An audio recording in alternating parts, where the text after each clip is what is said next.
My name is Olivia Harper, and I was standing on my father's porch on Christmas Eve, a wrapped gift in my hands, when the door opened and my whole world tilted sideways. Richard looked at me the way you look at a salesman who showed up uninvited. No smile, no step aside, just a flat, tired voice that said, "Olivia, Emily doesn't want you here tonight. Go home. Don't ruin the mood." I opened my mouth to respond, but nothing came out. The door closed before I could find the words. Not a slam. Worse, a quiet, deliberate click, like I wasn't even worth the energy of anger. Through the frosted glass panel beside the door, I could see them. The dining table glowing with candles, Karen laughing at something, cousins passing dishes, and Emily, my half-sister, turning to look right at me through that glass. She smiled, slow, satisfied, victorious. Behind me, Christmas lights blinked on the neighbor's roof. Inside, someone said, "Finally, we can relax." Karen's voice. I recognized the relief in it, the relief that I was gone. I don't know how long I stood there, long enough for my fingers to go numb around the gift I'd spent 2 weeks choosing. A cashmere scarf, soft gray, the kind of thing I thought Karen might actually like. Stupid. I was 35 years old, and still bringing offerings to people who saw me as an inconvenience. I walked back to my car, and every step felt like wading through concrete. The neighborhood was alive with holiday joy, lights in every window, a family across the street waving at someone pulling into their driveway, a golden retriever wearing antlers. Normal Christmas scenes that suddenly felt like a language I didn't speak. I got into my car and just sat there, didn't start the engine, didn't cry, just stared at the wrapped gift on the passenger seat and wondered why I kept doing this to myself. 23 years of trying to belong to a family that kept finding new ways to remind me I didn't. The heater hadn't kicked in yet, and the cold seeped through my coat. I thought about my mother. I always thought about my mother when things got bad. Catherine Harper died when I was 12. Cancer, the kind that moves fast and takes everything. Emily was only 5 then, too young to really remember her. But I remembered. I remembered her hands, always warm, her laugh, always easy, the way she'd brush my hair at night and tell me I was braver than I knew. 3 months before she died, she pressed something into my palm. A pearl necklace, simple, elegant, the only valuable thing she owned. "This was my mother's," she said, "and her mother's before. Someday it'll remind you where you come from." I was wearing it now, tucked under my coat where no one could see. Karen never liked when I wore it, said it was showing off. So I learned to hide it, to hide the one piece of my mother I had left. I started the car and pulled away from Maple Ridge Drive without looking back. Charlotte was beautiful that night, I'll give it that. Lights strung across trees, wreaths on doors, families visible through windows doing all the things families do at Christmas. I drove through it like a ghost, seeing everything, feeling nothing. The radio came on automatically. "I'll be home for Christmas." I turned it off so fast I nearly swerved.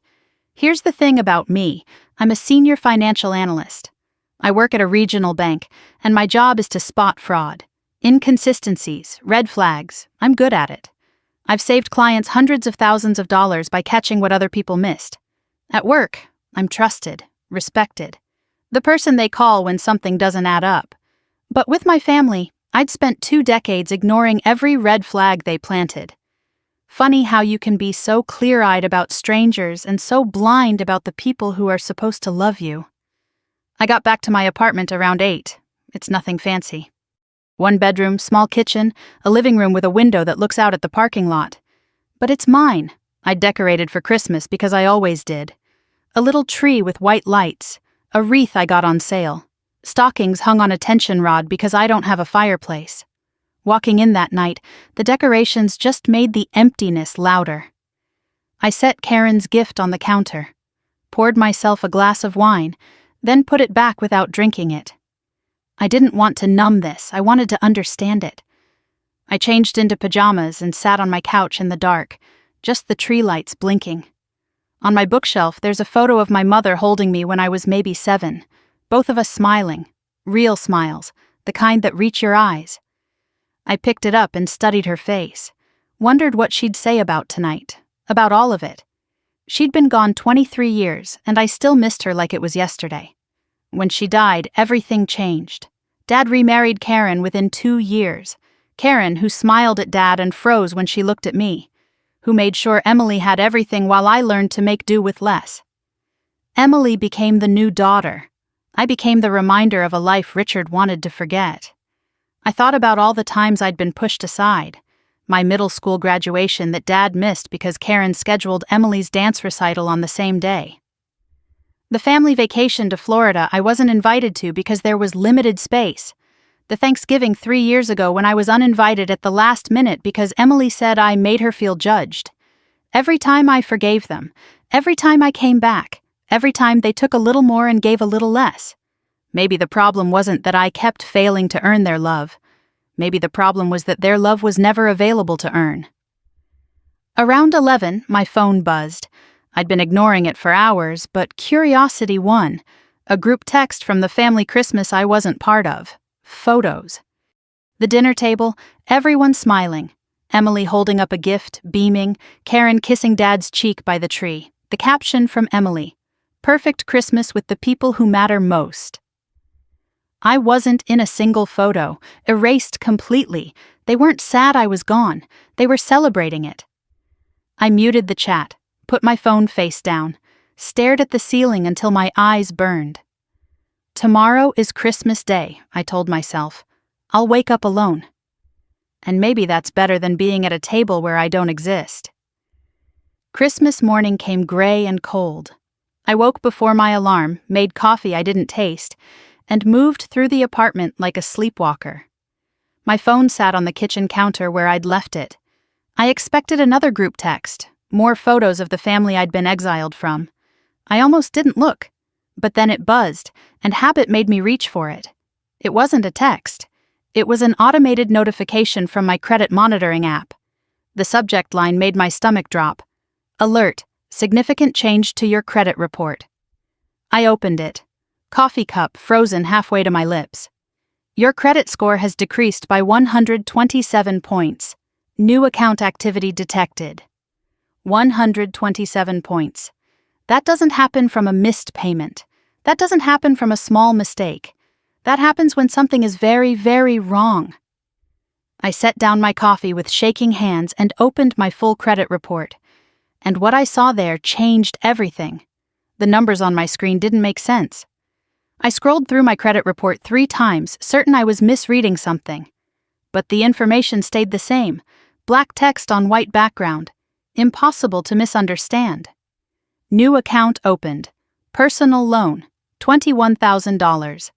Lender, South Trust Financial Services. Account type, co-signer. Primary borrower, Emily Rose Harper.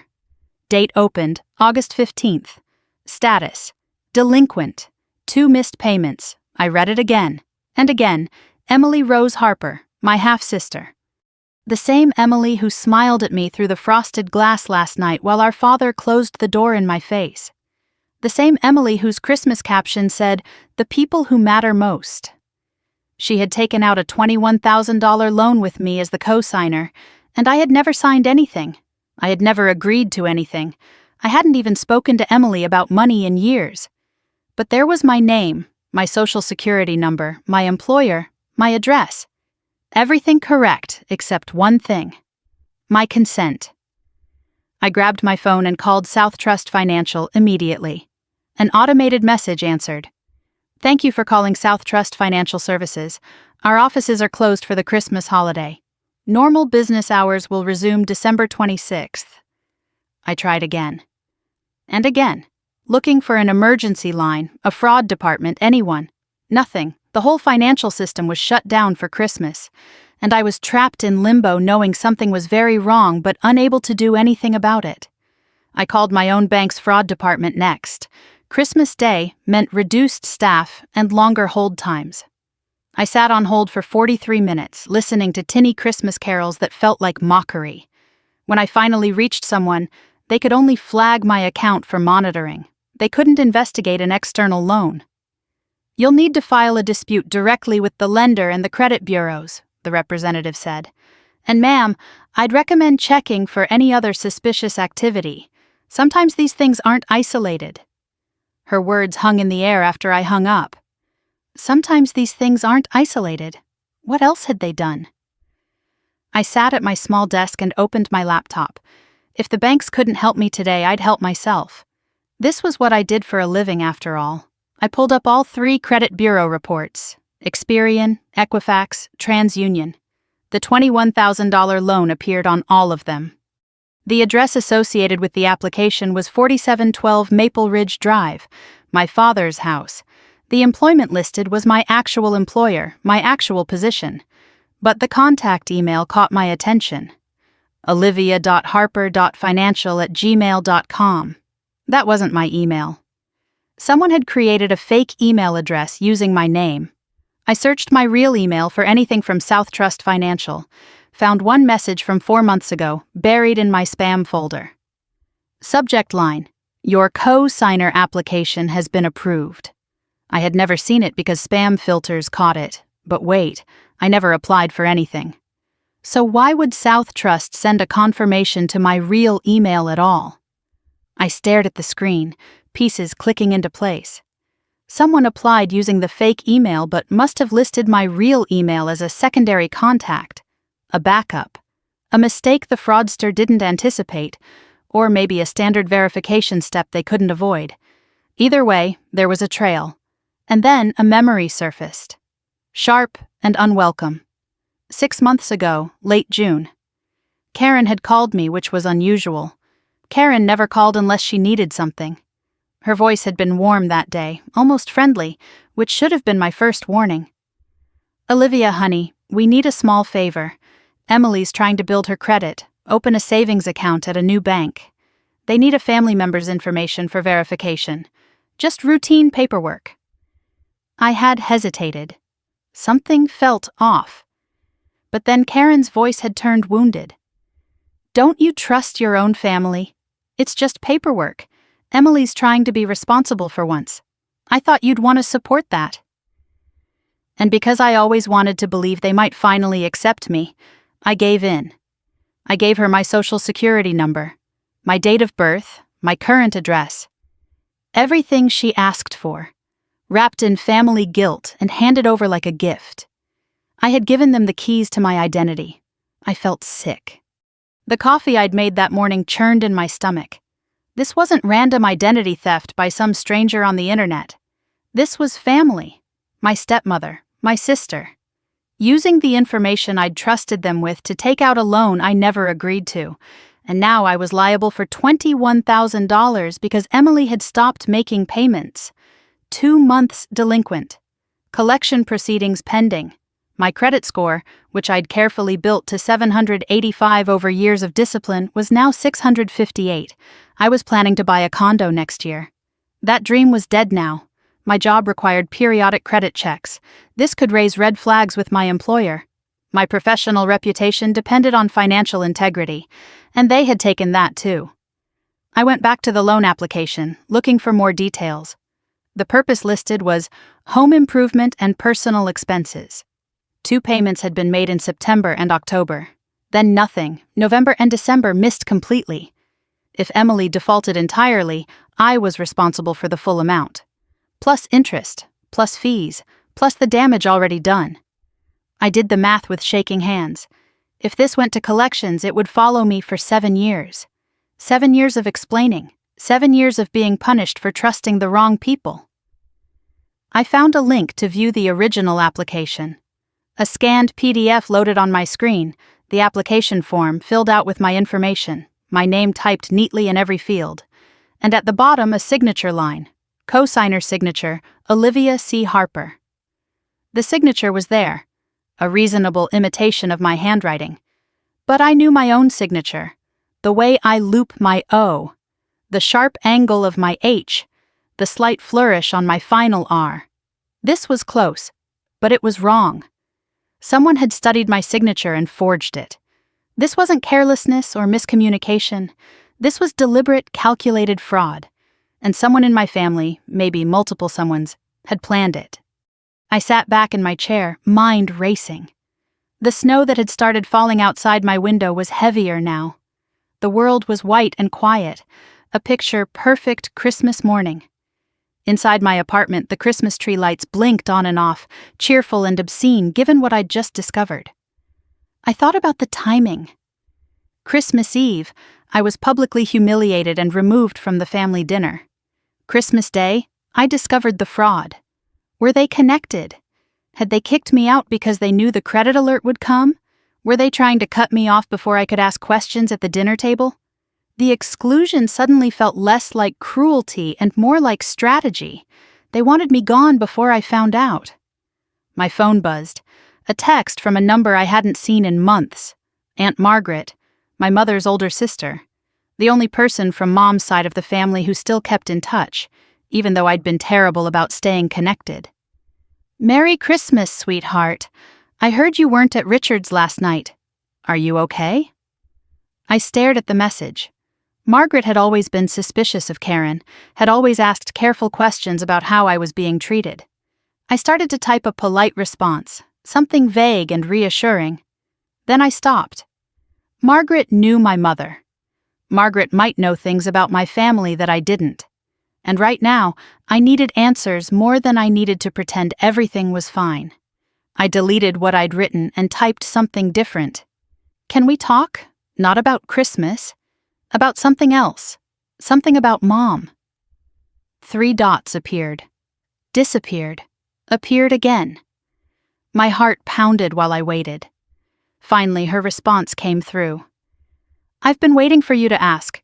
Come over tomorrow. There's something you need to know." Something about Mom. What else had this family been hiding?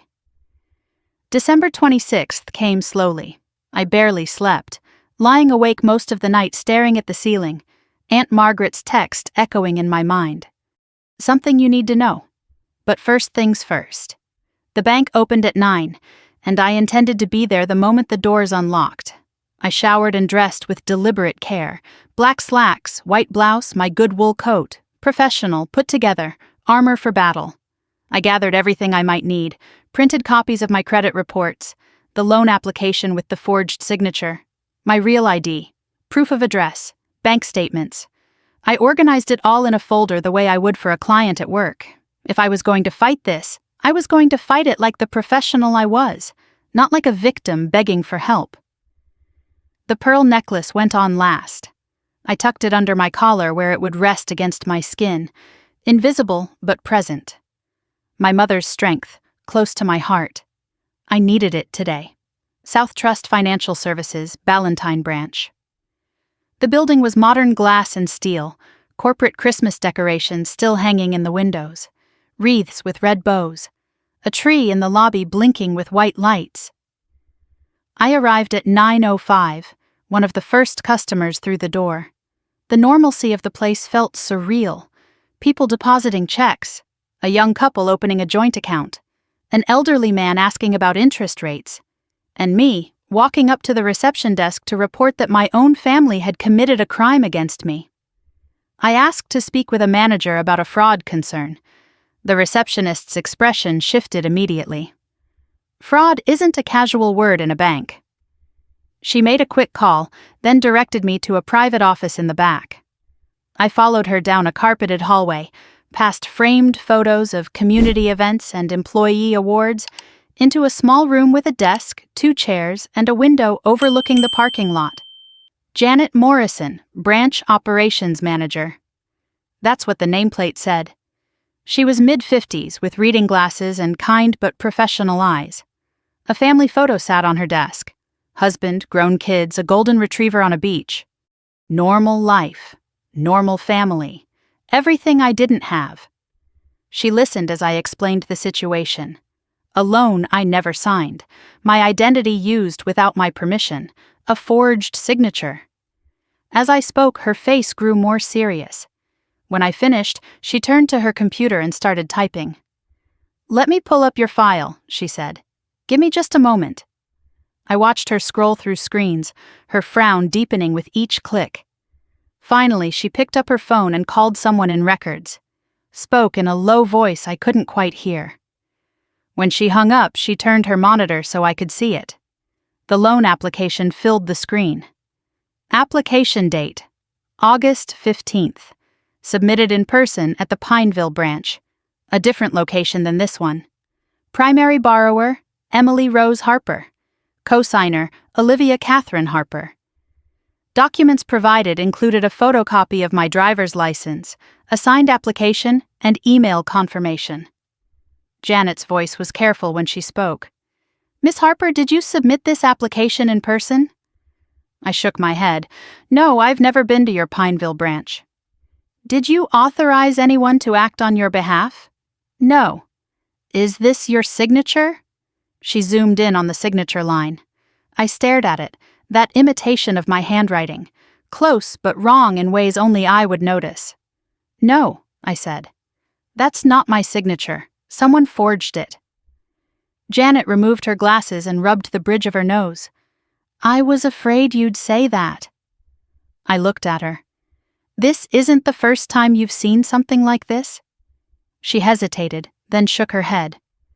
"Family fraud is more common than people think. I'm sorry you're going through this." Family fraud. There was a name for what they'd done, a category, a pattern. I wasn't the first person to sit in this chair and discover that the people who were supposed to love them had stolen from them instead. Janet made another call, this time to the Pineville branch. She requested security footage from August 15th. 20 minutes of waiting while files transferred. I sat rigid in my chair, folder clutched in my lap, watching the clock on the wall tick away seconds that felt like hours. Finally, Janet turned her monitor toward me again. Grainy security footage. Timestamp: August 15th, 2:34 in the afternoon. The Pineville branch lobby. A woman approached the teller window. Mid-50s. Brown hair styled carefully, reading glasses, a cream-colored blouse. She was carrying a folder and smiling politely at the teller. She slid documents across the counter with the confidence of someone who had done nothing wrong. I knew that posture, that performative elegance, that practiced smile. Karen. My stepmother had walked into a bank, pretended to be helping me, and forged my name on a $21,000 loan. Janet paused the footage. "Do you recognize this person?" My voice was steady, even though my hands weren't. "That's my stepmother, Karen Harper." Janet captured a still frame and printed it. "I'll need to document this. And Miss Harper, I have to tell you, this is now a criminal matter." Criminal matter. Not a family disagreement, not a misunderstanding. My stepmother had committed a crime, and it was captured on camera. Janet explained what I needed to do next. File a police report to document the crime officially. File an FTC identity theft affidavit, Form 14039. Dispute the account with all 3 credit bureaus. Send a fraud affidavit directly to South Trust. Once they had the police report, they could freeze the account and begin their internal investigation. The process could take 30 to 90 days. During that time, I wouldn't be responsible for payments if I could prove fraud. "The footage helps," Janet said. "The forged signature helps. This is one of the clearer cases I've seen." She lowered her voice then, leaning forward slightly. "Honey, I've been doing this for 22 years. Family fraud is the hardest kind. People think because it's family they can't report it. Or they shouldn't. But fraud is fraud, and you have every right to protect yourself." She slid her business card across the desk. "My direct line, if you need anything." A stranger showing me more support than my family ever had. I tucked the card into my folder like a lifeline. I was about to stand when Janet paused, looking at her screen again. "Miss Harper, I should mention something else. When I pulled your information, I noticed additional irregularities." My stomach dropped. "What kind of irregularities?" She pulled up another screen.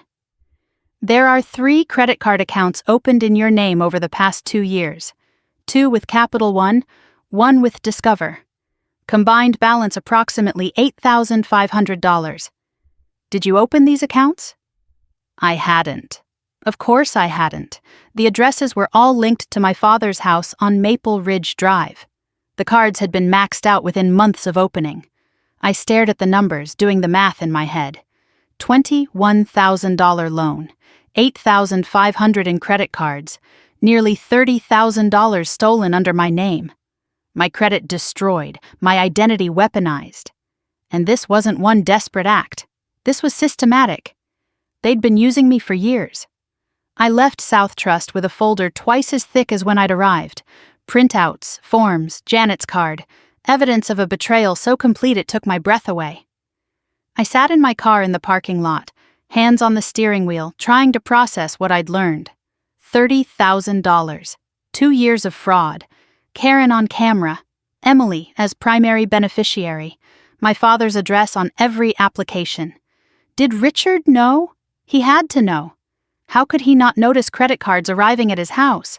How could he not know Karen was going to banks with my documents? Unless he chose not to see. Unless he was part of it. I started the car but didn't drive home. I drove toward Aunt Margaret's house instead. Because whatever Margaret knew about my mother might explain how this family became capable of this. Her house was a modest brick ranch in a quiet neighborhood. Christmas wreath still on the door. I hadn't been here in months, too busy trying to earn love from people who had none to give. Margaret opened the door before I could knock.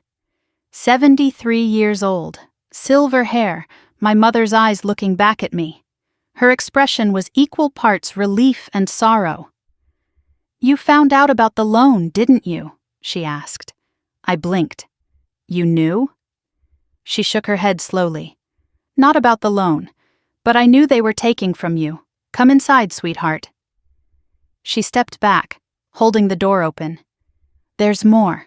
There's always been more." I followed her into the warmth of her kitchen, heart pounding. "It starts with your mother," Margaret said softly, "and a trust fund you were never supposed to know about." Aunt Margaret's house smelled like cinnamon and old books. The kitchen was warm and cluttered with life, the kind of space that felt lived in rather than staged. A cat slept on a chair by the window. Family photos lined every available surface, and I found myself staring at them as Margaret put the kettle on. Photos of my mother, Catherine laughing at a picnic, Catherine in a graduation gown, Catherine holding a newborn me, exhaustion and joy mixed on her face. Photos that didn't exist at my father's house anymore. Karen had made sure of that. Margaret guided me to the kitchen table, set a cup of tea in front of me, and sat down across with a worn manila envelope in her hands. The edges were soft with age. My mother's handwriting was on the front. "For Olivia, legal documents." I stared at those words, written by hands that had been still for 23 years, and felt something crack open in my chest. "Your mother knew she was dying," Margaret said softly. "She had 8 months from diagnosis to the end. She spent those months making sure you'd be taken care of." She paused, fingers resting on the envelope. She didn't trust Richard completely. She loved him, but she knew his weakness. I looked up. What weakness? Margaret's eyes were sad. He always took the path of least resistance. Whoever pushed hardest, won. And your mother knew that after she was gone, someone else would be doing the pushing. She slid a document across the table. A copy of my mother's will, dated 3 months before her death. I picked it up with trembling hands and started reading. Legal language, formal and precise, until I reached Section 4. "I hereby establish a trust in the amount of $45,000 for my daughter, Olivia Catherine Harper, to be held until her 25th birthday, at which time the full amount shall be disbursed to her. Trustee, Richard Allen Harper." I read it twice, 3 times. $45,000. I turned 25 10 years ago. I never received a penny. "I asked Dad about this," I said, my voice strange in my own ears. "When I turned 25, I asked if Mom left me anything. He said there was nothing. He said the medical bills took everything." Margaret's jaw tightened. "That's a lie. Your mother had life insurance. The medical bills were covered. That $45,000 was separate. It came from your grandmother's estate, passed to Catherine, designated specifically for you." She leaned forward. "Richard knew. He's always known. The room felt like it was tilting. 10 years. For 10 years I had believed my mother died leaving nothing behind. That the cancer had taken not just her life, but any legacy she might have left. And all that time, the money she meant for me had been sitting somewhere, stolen by the people who were supposed to be my family. Where did it go? I asked. If the trust existed, where did the money go? Margaret pulled out a handwritten timeline she'd kept over the years. I've wondered that for a decade. When you turned 25, I asked Richard about the trust. He got defensive, said it was none of my business. We barely spoke after that. She traced a finger down the page. But I have my suspicions. The year you turned 25, Karen convinced Richard to invest in Emily's first business venture, an event planning company. It failed within 18 months. She pointed to another entry. 2 years later, Emily's second venture, a boutique, that failed too. She looked up at me. Every time Emily needed money, Richard found it somewhere. I always wondered if somewhere was your inheritance. The pattern clicked into place with sickening clarity. They hadn't just stolen from me recently. They'd been stealing from me for a decade. My mother's money, meant to give me a foundation, had been funneled into Emily's failures. I thought about all the times I'd struggled in my 20s, working 2 jobs to pay for grad school, driving a car that broke down every other month, eating ramen for weeks because rent was due. And all that time, $45,000 with my name on it was being spent on Emily's dreams while mine went unfunded. Margaret reached back into the envelope. More papers, yellowed with age. I kept everything I could, she said. Your mother's will, the trust establishment documents, a letter from the bank confirming the trust balance as of your mother's death. $45,247.63. She pulled out one more item. A Christmas card, old and faded with Richard's handwriting inside. I took it carefully, almost afraid to read it. Thank you for not making this difficult. The money will help Emily get on her feet. Olivia doesn't need to know. I read those words 3 times. Olivia doesn't need to know. My father had written that. He had thanked Margaret for staying silent, for being complicit. Except Margaret had never agreed to stay silent. She had just assumed, wrongly, that I already knew and had chosen to help Emily myself. I should have told you years ago, Margaret said, her voice thick with regret. I thought maybe Richard had given you the money quietly. Maybe you just didn't tell me.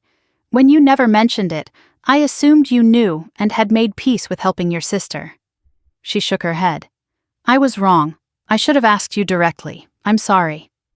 I didn't blame her. She had been lied to as well, manipulated into believing I was complicit in my own robbery.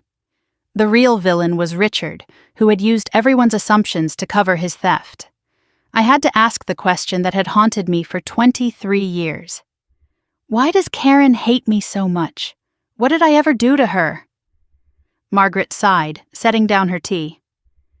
Karen knew about the trust from the beginning. Richard told her when they were dating. She saw you as a threat from day one, Catherine's daughter with Catherine's inheritance. A constant reminder that Richard had a whole life before her. She paused.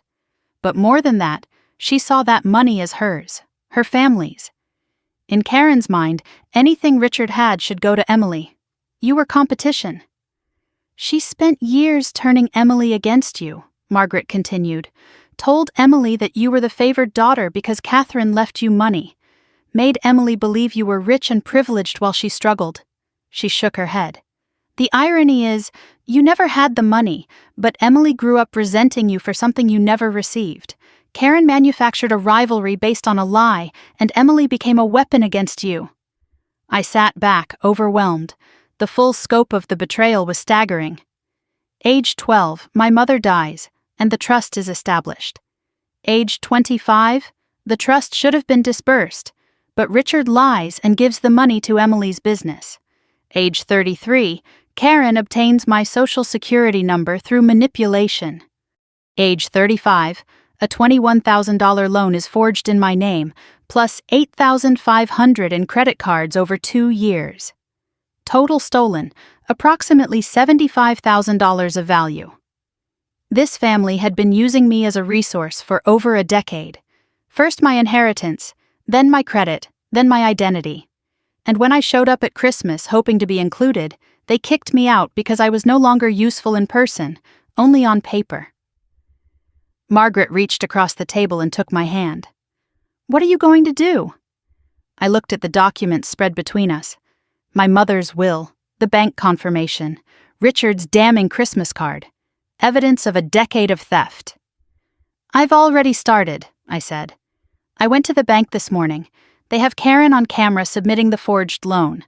I'm filing a police report, an FTC affidavit. I'm going to clear my name." Margaret nodded slowly. "And the trust fund?" I met her eyes. "I'm going to get that back too. I need a lawyer, a real one, someone who handles fraud and estate disputes." Margaret wrote down a name and number on a slip of paper. "David Chen. He handled my husband's estate. He's good and he's honest. Tell him I sent you. Tell him everything." I tucked the paper into my folder, another piece of armor for the battle ahead. I gathered the documents Margaret had given me, evidence that would have changed my life if I'd known about it years ago. At the door, I hugged her longer than I had in years. "Your mother would be proud of you," she said quietly. "She always said you were the strong one. Don't let them make you feel guilty for protecting yourself." She paused, her expression serious. "And Olivia, be careful. Karen doesn't lose gracefully." I sat in my car outside Margaret's house, engine running, heat blasting against the December cold. My phone buzzed, a text from Richard sent from a new number since I'd blocked his old one. "Olivia, we need to talk. Karen told me you went to the bank. This is all a misunderstanding. Call me." I stared at the word misunderstanding.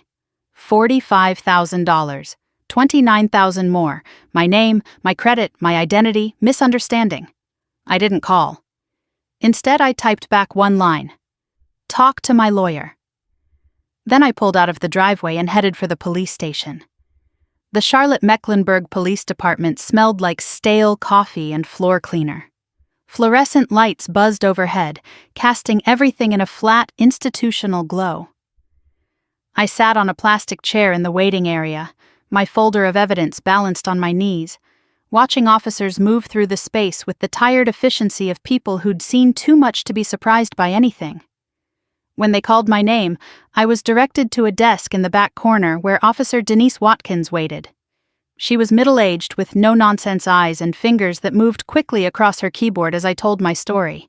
I presented everything: the loan, the forged signature, the documentation Janet had given me at the bank, the credit cards opened without my knowledge.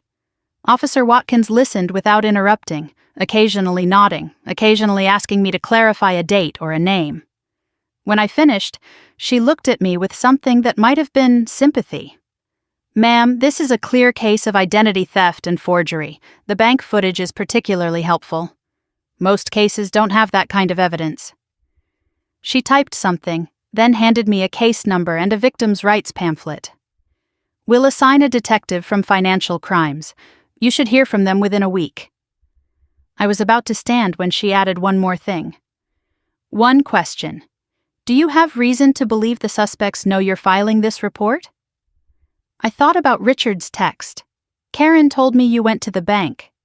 My father texted me an hour ago. He knows I went to the bank. Officer Watkins paused, her expression careful. "Be careful. Financial crimes involving family can escalate. Document everything. Don't meet with them alone."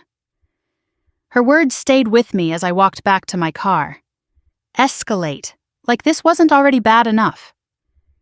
David Chen's law office was in Dilworth, a converted Victorian house with a wraparound porch and a small parking lot tucked behind it.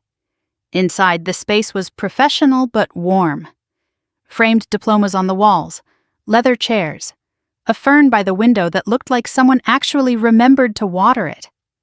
I sat in the waiting room for 10 minutes, folder in my lap, rehearsing what I would say. Then the door opened and David Chen appeared. He was early 50s with silver at his temples and a calm presence that felt deliberate, like he'd learned a long time ago that panicked people needed steady energy. His handshake was firm, but not aggressive. "Miss Harper, Margaret told me to expect you. Come on back." His office was organized, but lived in. A photo of 2 teenage kids sat on his desk. He gestured for me to take a seat, then surprised me by taking the chair across from me rather than sitting behind his desk. "Margaret said this involves family fraud," he said. "Those are the hardest cases. Emotionally, not legally. Tell me everything." I opened my folder and spread the documents across his coffee table. Credit reports showing the loan and the fraudulent credit cards, the loan application with the forged signature, Janet's documentation of the camera footage, the police report case number from this afternoon, my mother's will establishing the trust fund, the bank confirmation of the trust balance, Richard's Christmas card with its damning confession. David examined each document carefully, making notes on a legal pad. When he reached Richard's card, he paused, read it twice. "Your father wrote this?" "Yes." He set it down gently, like it might burn his fingers. "Miss Harper, I've practiced law for 23 years. This is one of the most documented cases of family financial abuse I've ever seen. I didn't know whether to feel validated or devastated. Is that good or bad?" "Good for your case," he said. "Bad for what it says about your family." David sat back and organized his thoughts. "Let me explain what we're dealing with. You actually have 2 separate legal matters." He held up one finger. "Case 1, identity theft and fraud. The $21,000 loan and the $8,500 in credit cards. This is clear-cut identity theft with strong evidence. The police report opens a criminal investigation. Karen can be charged with forgery and fraud. Emily can be charged as the primary beneficiary who knowingly participated. The camera footage is a gift. Most fraud cases are circumstantial. This one has Karen on video committing the crime." He held up a second finger. "Case 2. Trust fund misappropriation. This is more complex because it's an estate matter, not criminal. Richard was the trustee of your mother's trust. He had a fiduciary duty to manage that money for your benefit. If he diverted those funds for non-beneficiary purposes, that's breach of fiduciary duty." "The Christmas card is damning," David continued. "It shows intent and awareness. The challenge is that the trust was supposed to disburse 10 years ago. Statute of limitations may apply." He paused. "But there's something called the discovery rule. The clock doesn't start until the victim discovers the fraud. You didn't know about any of this until yesterday. That matters." He looked at me directly. "The fraud case is strong. The trust case is winnable, but will require subpoenas, bank records, transaction histories. We need to prove where the $45,000 went and when. If we can show it went to Emily's businesses, we can trace it." I asked the question I was almost afraid to hear answered.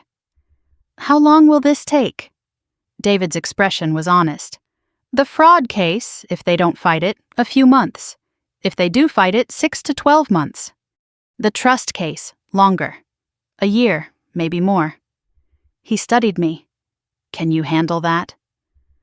I thought about my mother's will, the words she'd written to protect me.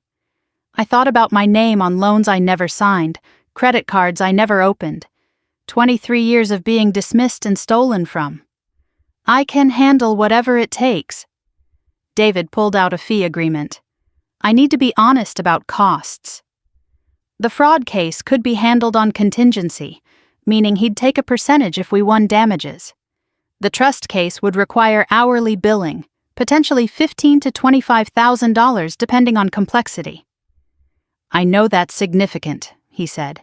"But if we recover the trust fund, it pays for itself and then some."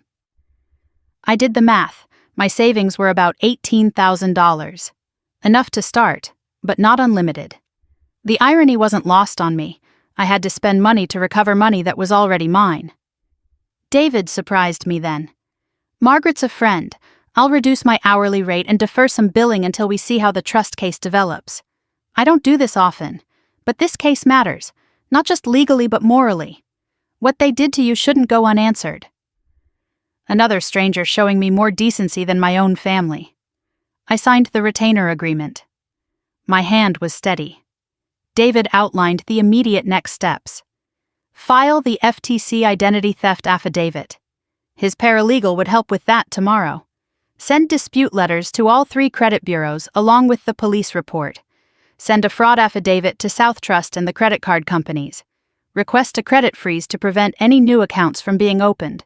Begin drafting the civil complaint for the trust fund case. Subpoena bank records from the institution that held the trust. During all of this, David said, do not discuss the case with your family. Everything in writing, nothing verbal. If they contact you, forward it to me. If they show up, don't engage. I thought about that. What if they try to apologize? Offer to pay me back? David's expression hardened. They had 10 years to do the right thing. Don't let them buy their way out now. If they offer settlement, we negotiate from a position of strength, not guilt. He walked me to the door, then paused with his hand on the frame. One more thing. Cases like this get ugly. Your family will try different tactics. Guilt, anger, threats, playing victim. Karen sounds like someone who's used to getting her way. When that stops working, people like that escalate. His eyes were serious. Document everything. Save every text, every voicemail, every email. If anyone threatens you, call me immediately. Then call the police. I thought about Karen's smug smile through the frosted glass. Her voice saying, finally, we can relax when I was gone. You think they'd threaten me? David's answer was blunt. I think people who steal $45,000 from a grieving child and then forge her name for $30,000 more aren't people who respect boundaries. Protect yourself. Trust your instincts. They've been warning you about these people for years. I drove home as the sun set over Charlotte, painting the sky in shades of orange and pink. My phone had been buzzing all afternoon. I'd ignored it, focused on the tasks at hand. Now, stopped at a red light, I finally looked. Richard, 4 missed calls, 3 voicemails.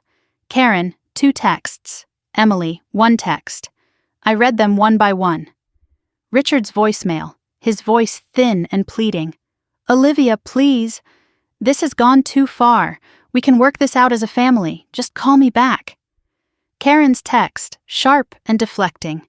You're making a huge mistake. Think about what you're doing to your father. And Emily. Emily, who had smiled at me through the glass. Emily, whose failed businesses had eaten my inheritance. Emily, whose loan was destroying my credit. Her text read, Mom told me what you're doing. You're actually insane. This is going to destroy everything. And for what? Money? I read Emily's words twice. For what? Money? The money they stole, the identity they forged, the inheritance they took, and she had the audacity to call me greedy. One more text came through as I sat there. Richard again. Please, let's meet tomorrow, just you and me. No Karen, no Emily, father and daughter. Give me a chance to explain. You owe me that much. You owe me that much. After everything, he thought I owed him. I stared at the message, David's warning echoing in my mind. Don't meet with them alone. But maybe this was an opportunity, a chance to hear what he had to say, to record whatever confession he might offer. I typed back carefully. Public place, tomorrow, 2 p.m., cafe on Providence Road. Bring your explanations. I'll bring mine. Then I put my phone down and drove the rest of the way home in silence, preparing for a conversation 23 years in the making. December 27th, 1:15 in the afternoon. I stood in front of my bathroom mirror, applying lipstick with hands that refused to shake. In less than an hour, I would sit across from my father and demand answers to questions I'd been too afraid to ask for 23 years. I dressed deliberately, professional but not severe. Dark jeans, a gray sweater, my good boots, and the pearl necklace. This time I wore it outside my collar, visible, deliberate. I wanted Richard to see it. I wanted him to remember whose daughter I was, whose daughter he had betrayed. David's instructions ran through my mind as I gathered my things. North Carolina is a one-party consent state. You can record without telling him. Don't accuse, let him talk. People reveal more when they think they're explaining. Stay calm. The moment you get emotional, he'll use it against you. I opened the voice memo app on my phone, tested it, made sure it was working.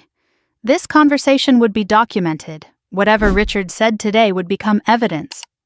Café Meridian sat on Providence Road, all exposed brick and large windows. The afternoon crowd was light, professionals on laptops, a mother with a stroller, a couple sharing dessert in the corner. Normal people living normal lives while I prepared to face my father's betrayal. I arrived 15 minutes early, chose a table in the back corner with my back to the wall and a clear view of the entrance, ordered black coffee I wouldn't drink, set my phone on the table, recording app running, screen dark, and waited. At 1:58, the door opened and Richard walked in. He looked older than I remembered, grayer, smaller somehow. His eyes scanned the room until they found me, and I watched emotions cycle across his face. Relief, guilt, something that might have been fear. He walked toward my table like a man approaching his own sentencing. He sat across from me without ordering anything. For a long moment, neither of us spoke. The cafe noise filled the silence. Espresso machine hissing, soft music playing, someone laughing at the counter. Finally, Richard cleared his throat. "Thank you for meeting me." I didn't respond, just waited. He shifted in his seat, uncomfortable with the silence I refused to fill. "Olivia, I know you're upset. I understand, but this has all gotten out of hand." He leaned forward slightly. "Karen told me you filed a police report. Is that true?" "Yes." One word, nothing more. Let him talk. Richard's face tightened. "That wasn't necessary. This is a family matter. We can handle this ourselves." I kept my voice flat. "Is it a family matter? Because the bank and the police seem to think it's fraud." He flinched at the word. "Look, I know things got complicated, but we can fix this. Karen and Emily are willing to work out a payment plan. We can make this right without involving courts and lawyers and—" I cut him off. "A payment plan for the $29,000 they stole using my name? Or a payment plan for the $45,000 Mom left me that you never gave me?" The color drained from Richard's face. His mouth opened, closed, opened again. "Who told you about that?" And there it was. Not a denial, not confusion.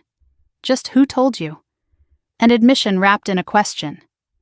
"Does it matter?" I said. "I know, Dad. I've seen the will. I've seen the bank confirmation. I've seen the Christmas card you sent Aunt Margaret thanking her for keeping quiet." Richard slumped back in his chair like I'd punched him. He ran a hand over his face, and for a moment he looked exhausted, defeated. But I had learned not to trust his performances. "You have to understand the situation I was in," he started. "After your mother died, everything was chaos. The house, the bills, raising you and Emily. Karen came into our lives and things got better. But money was always tight." He spread his hands, pleading. "When you turned 25, Emily's event planning business was failing. She needed capital. Karen said you had a good job, you were stable, you didn't need the money as urgently as Emily did. I was going to pay it back. That was always the plan." I let him finish, then asked the obvious questions. "You were going to pay it back? With what? When?" He had no answer. "And the loan? The credit cards? Were you planning to pay those back too?" His voice rose slightly, defensive. "That was Karen and Emily. I didn't know about those until recently." "You didn't know your wife was walking into banks with my forged signature? You didn't notice credit cards arriving at your house in my name?" Richard's composure cracked. His voice rose before he could stop himself. "Karen said if we got caught, you'd forgive us. You always forgive us. You always come back." He stopped, realizing what he'd said, but it was too late. Those words hung in the air between us, ugly and true. They had counted on my forgiveness. They had budgeted for it. My kindness wasn't something they valued. It was something they exploited, a resource to be harvested, a weakness to be used. I kept my voice steady, even as something cold settled in my chest. "Let me make sure I understand. Mom left me $45,000. You took it and gave it to Emily. Then Karen got my social security number by lying to me. Then she forged my signature on a $21,000 loan. Then someone, Karen or Emily or both, opened credit cards in my name and ran up $8,000 more. And on Christmas Eve, you kicked me out of dinner because Emily didn't want to see me, right before the credit alert exposed everything.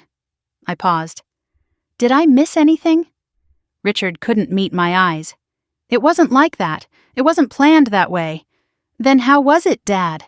Help me understand how stealing $75,000 from your daughter isn't like that. He had no answer. Just sat there, jaw working, staring at the table. So I asked the question I'd waited 23 years to ask. Why was Emily always more important than me? His head snapped up. That's not true. It's been true my entire life, and you know it. For a moment, something flickered in his eyes. Shame, maybe. Or the ghost of the father he might have been. I tried to love you both equally. Did you? Or did you just love whoever Karen told you to love? Richard changed tactics then. His voice went soft, pleading. Olivia, I'm begging you. Drop the police report. Drop the lawsuit. We can handle this privately. I'll make sure you're paid back. He leaned forward, desperate. Emily could go to jail. Do you understand that? Your sister could go to jail. If you do this, you'll destroy her. You'll destroy our family.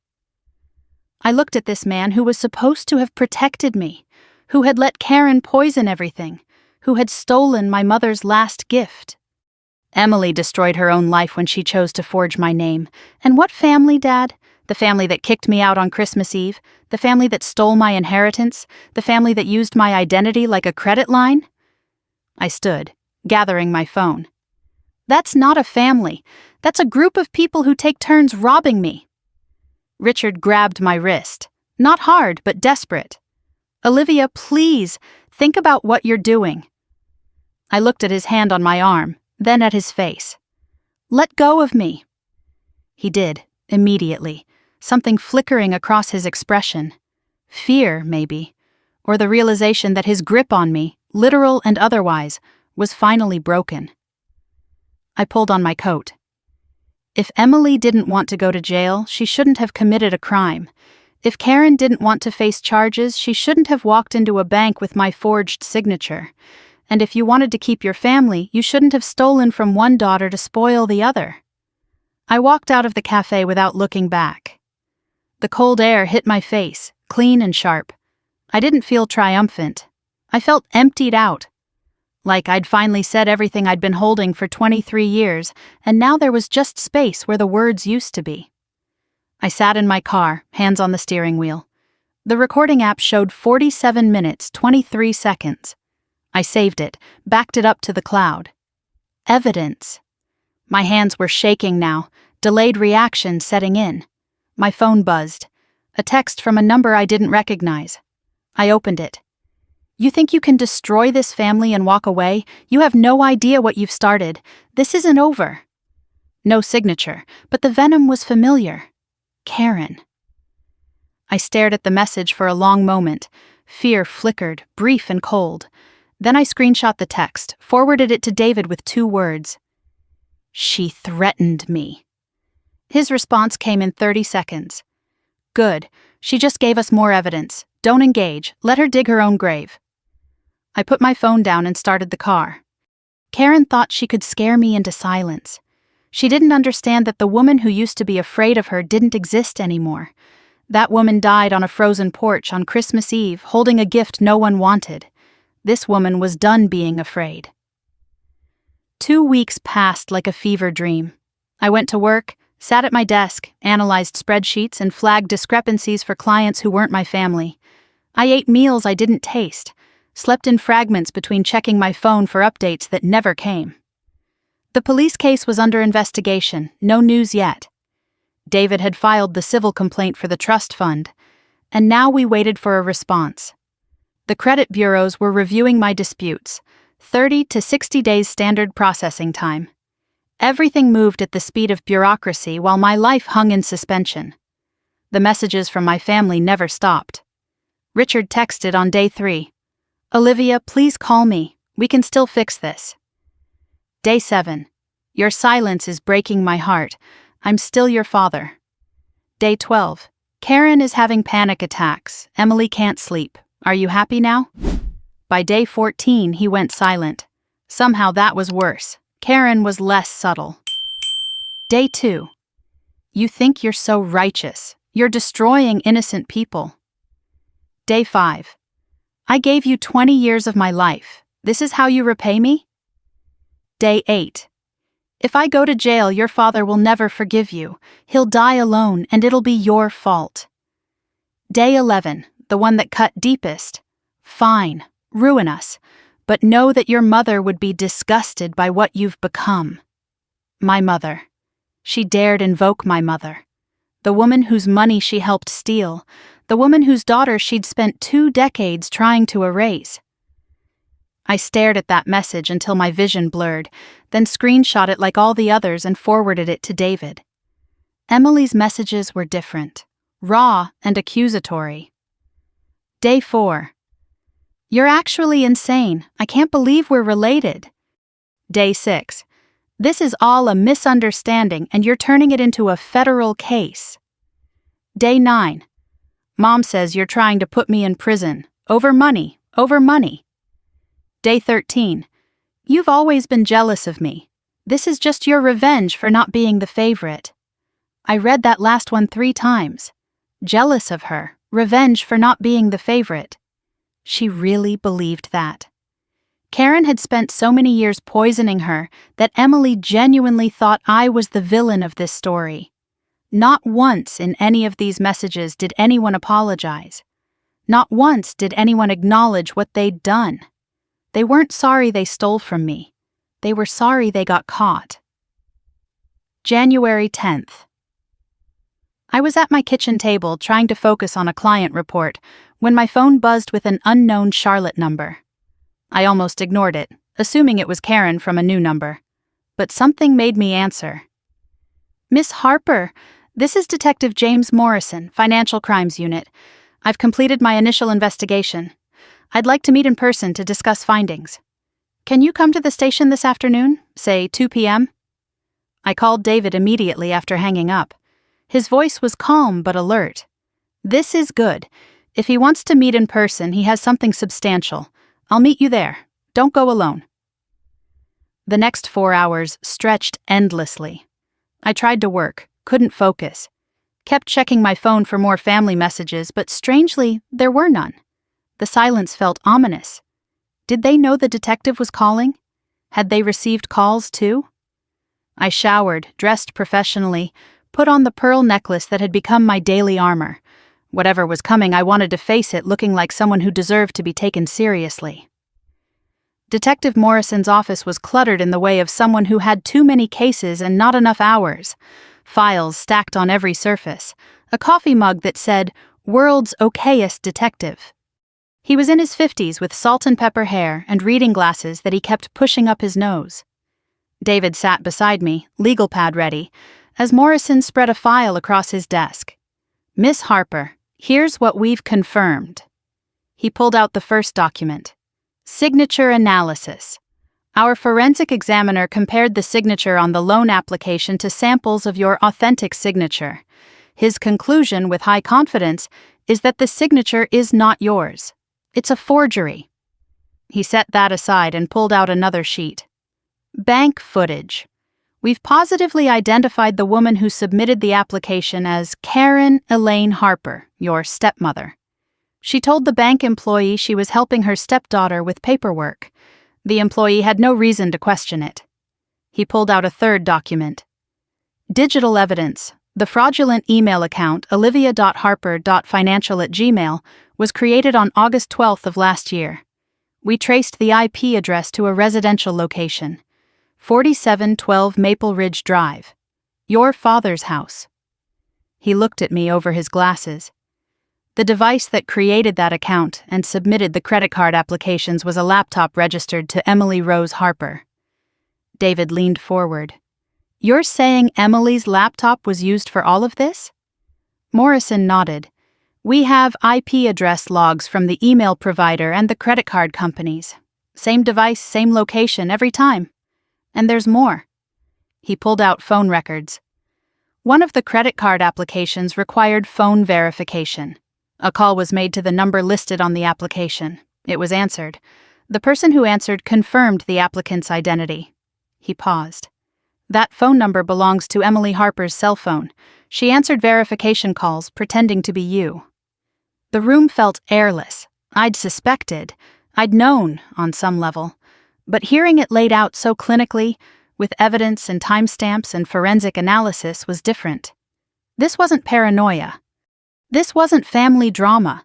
This was documented, systematic fraud. Morrison closed the file. Miss Harper, in 15 years of doing this work, I've seen a lot of family fraud cases. But the level of coordination here is uncommon. This wasn't impulsive. This was planned and executed over a period of 2 years by multiple people working together. David asked the question I was afraid to voice. What charges are we looking at? Morrison pulled out another document. Karen Harper, forgery, which is a Class H felony. Identity theft, Class G felony. Obtaining property by false pretenses. He moved to the next page. Emily Harper, identity theft, fraud, obtaining property by false pretenses. If convicted, they're looking at potential prison time, probation at minimum, felony records for both of them. He looked at me directly then, his expression neutral but not unkind. Miss Harper, the district attorney is willing to proceed with charges. But in cases like this, family cases, we give the victim a chance to weigh in. He paused. Do you want us to move forward with criminal prosecution? The weight of the question pressed down on me. Criminal prosecution, felony charges, prison time. Karen, who had made me feel like a stranger in my own family for 23 years. Emily, who I had once tried to love like a real sister. I asked for a moment. Stepped into the hallway, leaned against the wall and tried to breathe. The arguments against prosecution came first. Emily is your sister, your blood. Richard will never speak to you again. The family will be destroyed publicly. People will judge you. She sent her own family to jail. Maybe there's still a chance for reconciliation. Then the arguments for, they stole $75,000. They forged your name. They ruined your credit. They kicked you out on Christmas Eve. They've spent 2 weeks threatening and manipulating you, not apologizing. If you drop this, they learn that crime works. They'll do it again, to you or someone else. I closed my eyes and saw my mother's face, pale and thin in those last months.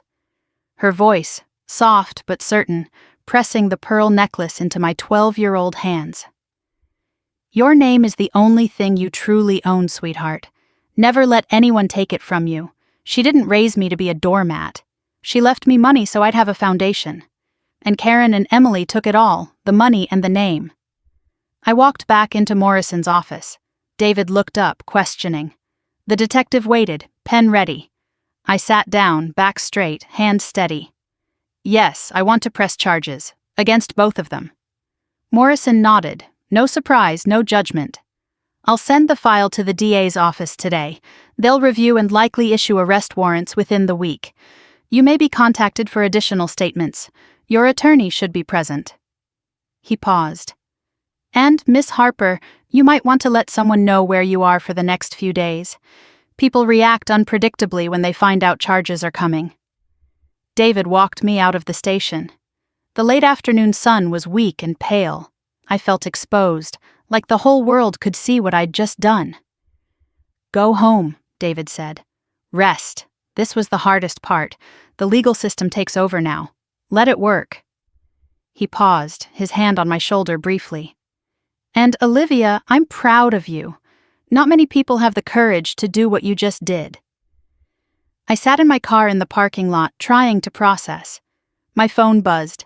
A text from Emily, the first in 2 days. The police just called Dad. They're coming for Mom. I hope you're proud of yourself. You just killed this family. A second message followed immediately. And I will never forgive you. I read it twice, then typed back, You did this, not me. I hit send, then blocked her number. Starting the car, I pulled out of the lot. In my rearview mirror, the police station grew smaller. Ahead of me, whatever came next. I didn't know if I was ready. But I knew I was done being the one who paid for other people's choices. January 17th. I was at work, staring at a client report I'd read 3 times without absorbing a single word, when my phone buzzed with a text from Detective Morrison. Warrants executed this morning. Both subjects in custody. Arraignment scheduled for tomorrow. Both subjects. Karen and Emily. I read the message 3 times, letting the words sink in. My stepmother and half-sister were being booked into the Mecklenburg County Jail at this very moment. Fingerprints, mugshots, the whole process I'd seen on television but never imagined would touch my own family. I closed my office door and sat at my desk, breathing slowly. This was real. This was happening. I didn't feel victory. I felt the strange grief of finally admitting that my family had never been what I pretended it was. The fantasy I'd carried for 23 years, the hope that someday they would love me, was officially dead. I texted David. I saw what happens next. His response came quickly. They'll be released on bail within hours. Then they'll hire lawyers and start fighting. Stay vigilant. By noon, my phone was flooded with notifications. Not from Karen or Emily directly. They'd been legally advised not to contact me. But everyone else in their orbit suddenly had plenty to say. Karen's sister Deborah posted on Facebook first. Our family is being torn apart by a vindictive, money-hungry woman who would rather see her own stepmother in jail than forgive a simple misunderstanding. Pray for us. She tagged half the extended family, mutual friends, even people I'd gone to high school with. The comments poured in. So sad. Some people have no loyalty. Family should stick together no matter what. Karen's cousins joined in within hours. Olivia Harper is suing her own sister over a loan. Disgusting. Another one. I always knew there was something cold about her. She never fit in. And another. Can you imagine doing this to your own family? What kind of person sends their stepmother to jail? I scrolled through the posts, my stomach churning. They weren't telling the truth, not even close. No mention of identity theft, no mention of forgery, no mention of the trust fund stolen when I was 25. The narrative they were spinning was simple. Olivia Harper was persecuting her poor, innocent family over a loan disagreement. I was the villain. They were the victims. My first instinct was to defend myself, to post the truth, the forged signature, the camera footage, the $75,000. But David's voice echoed in my mind. Don't engage on social media. The court of public opinion doesn't matter. The actual court does. I closed Facebook, deactivated my account, but the damage was already spreading. That evening, I opened my laptop to find an email from Richard. He'd created a new address since I'd blocked his old one. Subject line, "Please read this from your father." The message was long, pleading, full of explanations that explained nothing. Olivia, I know we can't talk right now because of the legal situation, but I had to write this. You have to understand why Emily needed that money. After her boutique failed, she was in debt. Karen was trying to protect her. That's what mothers do. Yes, they made mistakes. Yes, they should have asked you, but they didn't do it to hurt you. They did it because they were desperate. You have a good job, a stable life. You didn't need that money the way Emily did. Please, Olivia, drop the charges. Let Karen and Emily pay you back over time. We can still save this family. I'm begging you as your father. I read it twice. No acknowledgement of the trust fund he'd stolen 10 years earlier. No acknowledgement that forgery is a crime, not a mistake. Still framing everything as Olivia having more than she needed, as if that justified theft. Still prioritizing Emily's comfort over my rights. I forwarded the email to David, then typed one line back to Richard. You're not my father. A father protects his children. You sold one to save the other. I hit send, blocked the new email address. Done. The isolation deepened over the following days. I realized how small my world had become. Karen's entire extended family had turned against me. Aunt Deborah, Karen's cousins, Karen's elderly mother who called me a snake in a Facebook comment. Emily's friends only knew Emily's version of events. Several of Richard's siblings said they didn't want to take sides, which meant they'd taken Karen's. Old college friends watched from a distance, liking the posts about me but never reaching out. Coworkers who'd seen the Facebook drama avoided the topic entirely, their silence louder than words. The physical toll was undeniable. I ate less, slept worse, jumped at every phone notification, caught myself looking over my shoulder in parking lots. Karen's threat echoed in my mind. You have no idea what you've started. Some nights I lay awake wondering if I'd made a mistake, if the price of justice was too high, if I should just call the whole thing off, accept my losses, go back to being invisible. Then I'd remember the forged signature, the camera footage, the $75,000, the Christmas card where Richard thanked Margaret for keeping quiet, and I'd know I hadn't made a mistake. I'd just finally stopped making their mistakes comfortable. January 21st. I was sitting in my dark apartment, television on but muted, when my phone rang. Aunt Margaret. Her voice was warm and worried. "Sweetheart, I've been seeing what they're saying online. Are you okay?" My voice cracked for the first time in days. "I don't know anymore. I feel like I'm the villain in my own story." Margaret's response was immediate. "You're not. You're the only one who told the truth. And that makes you dangerous to them." She told me I had family. Real family. My mother's side. They'd been watching from a distance for too long, and that was about to change. "My brother Frank is flying in from Seattle next week," she said. Uncle Frank. I barely remembered him. Catherine's older brother, someone Karen had systematically cut me off from over the years. "He called me after he saw what Karen's people were posting," Margaret continued. "He's furious. And Olivia, he has something. Bank records from when your mother died. He kept copies because he never trusted Richard. He's bringing everything." Uncle Frank arrived on January 25th. We met at Aunt Margaret's house, neutral ground, safe space. He was 68 years old with my mother's eyes, the same eyes I saw in my own mirror. Tall and weathered, the kind of man who spoke slowly because he meant every word. He hugged me like I was the most precious thing he'd seen in years. "I should have done this 20 years ago," he said, his voice rough. "After Catherine died, I tried to stay involved. But Karen made it clear I wasn't welcome. Richard went along with it. Said it was confusing for the girls to have too many people around." He shook his head.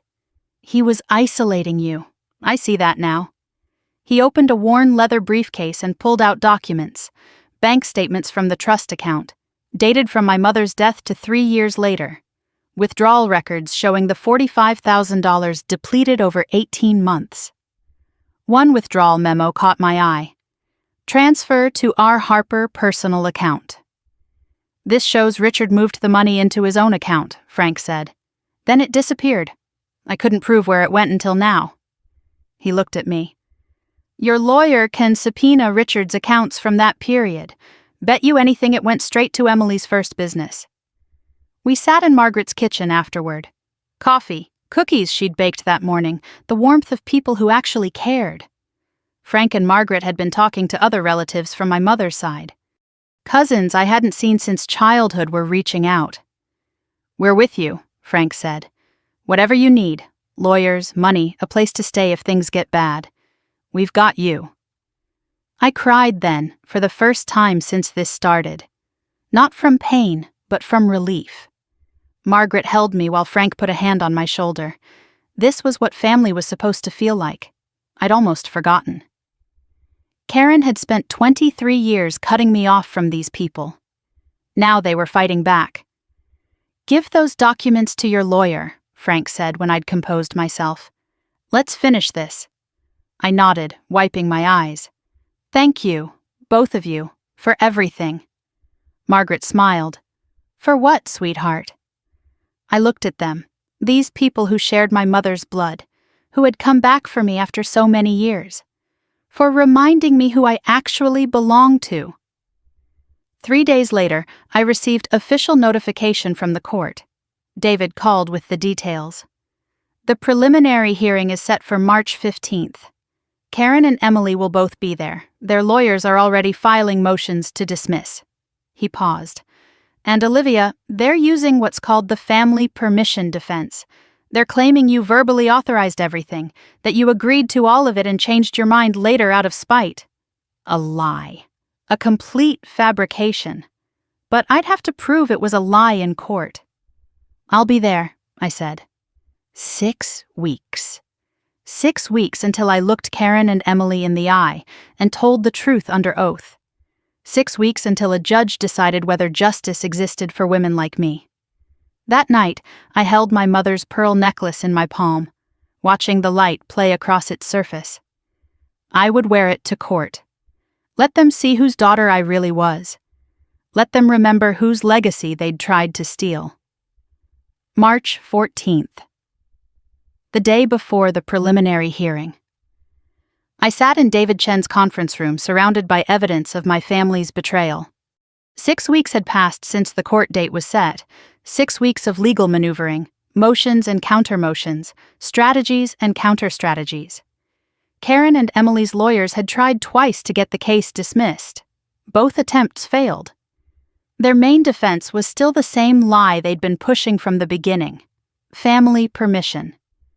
They claimed I had verbally authorized the loan and the credit cards, then changed my mind out of spite when I wasn't invited to Christmas dinner. It was absurd. It was insulting.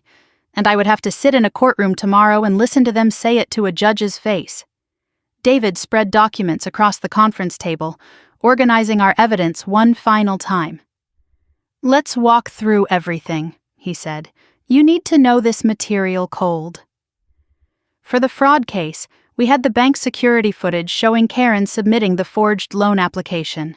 We had the forensic handwriting analysis proving the signature wasn't mine. We had IP address records tracing the fraudulent email and credit card applications to Emily's laptop. We had phone records showing Emily answered verification calls pretending to be me. We had credit reports documenting the damage. We had Detective Morrison's complete investigation report. For the trust fund case, which overlapped with the criminal matter, we had my mother's will establishing the trust.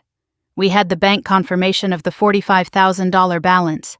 We had Uncle Frank's records showing Richard withdrew the funds into his personal account.